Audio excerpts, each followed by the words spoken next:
J'ai peur de ne pas avoir assez de sujets à traiter pour tenir sur le long terme, sachant que je suis débutant dans ma thématique. Voilà la question qu'on m'a posée, je l'ai trouvée extrêmement intéressante, donc je vous propose de faire un petit retour d'expérience sur comment j'ai fait dans mon cas pour vraiment briser cette crainte-là.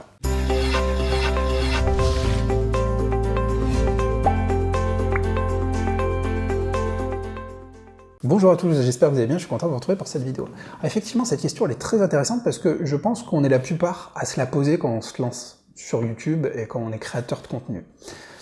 Généralement, quand on est dans une thématique, on va parler de cette thématique-là, hein, on va pas parler de tout et n'importe quoi, si on a tout du moins fait le tour de ce qu'on souhaitait vraiment communiquer sur YouTube.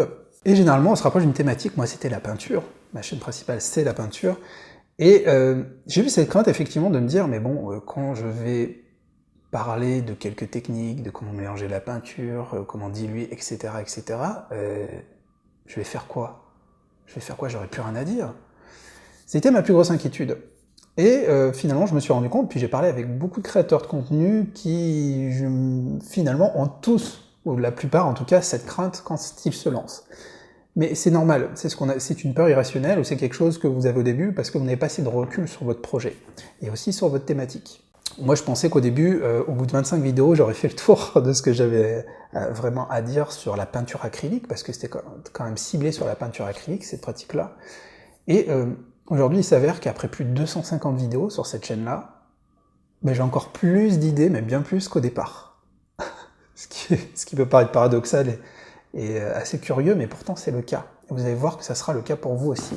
Pourquoi? Parce que tout simplement, chaque thématique est déclinable. Vous pouvez partir d'un sujet, et dans ce sujet avoir des sous-thématiques, etc., etc., et vous aurez toujours des choses à dire, sans forcément être redondant et redire les mêmes choses. Je vous le garantis. Déjà, la première chose à faire, c'est que, effectivement, dans la question, ce qui était souligné aussi, c'est ce côté débutant.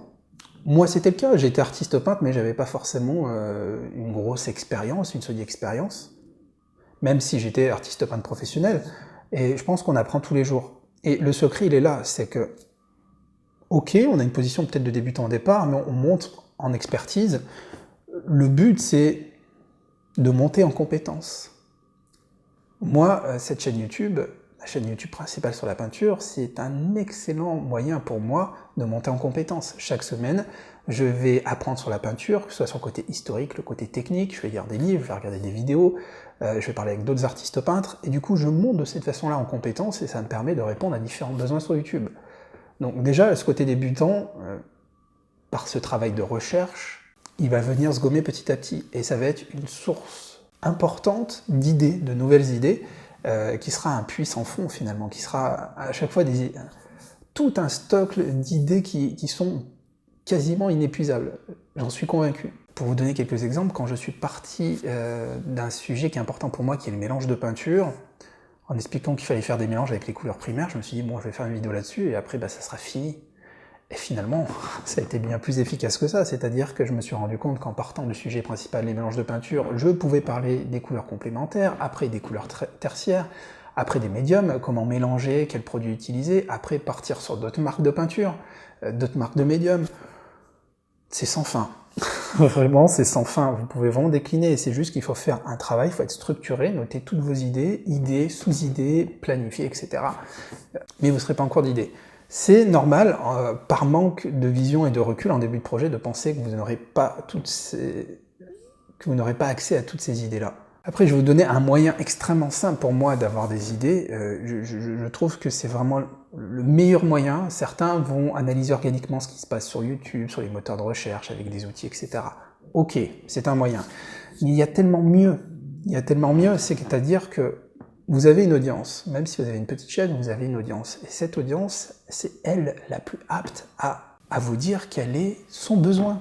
Ce n'est pas à vous d'aller chercher, donc sondez votre audience. C'est ce que je dis il n'y a pas longtemps encore en conférence, c'était vraiment le noyau de ma conférence, c'était le fait d'aller rechercher des idées en sondant votre audience. Vous allez me dire comment c'est possible. Que vous ayez YouTube, un blog, ou newsletter ou autre, vous allez tout simplement sur Google Forms par exemple, vous allez faire un formulaire, vous allez faire un sondage dans lequel vous allez demander quelle est la plus grosse frustration de votre audience, si vous pouvez faire une vidéo pour eux, rien que pour eux, quelle serait-elle? Et voilà, et comme ça vous pouvez poser plein de questions, et c'est comme ça aujourd'hui que j'ai récupéré cette même question. qui fait l'objet de cette vidéo, vous voyez, avec un formulaire qu'après vous allez proposer soit en lien sur votre chaîne YouTube, soit dans votre newsletter en utilisant par exemple le Mail Automation, c'est ce que je fais, soit en faisant de temps en temps une nouvelle vidéo demandant de... Voilà, donc vous avez plein de façons, et c'est des choses qui sont simples et automatisables. Après, vous allez vous retrouver avec une liste avec plein d'idées, vous regardez où est la récurrence, et vous allez avoir plein de nouvelles idées à exploiter. Donc il ne faut pas avoir cette crainte-là, il faut aller plus rapidement, je pense, dans l'opérationnel et se dire « Ok, j'ai quelques idées, je mets quelques vidéos, on verra après ». Commencer à sonder l'audience. On peut aussi regarder dans les commentaires, en fonction des vidéos, où sont les besoins, les demandes. Vraiment, on ne peut jamais être à court de contenu. J'en suis absolument convaincu. Si vous êtes d'accord avec moi, un petit pouce levé, ça serait sympa.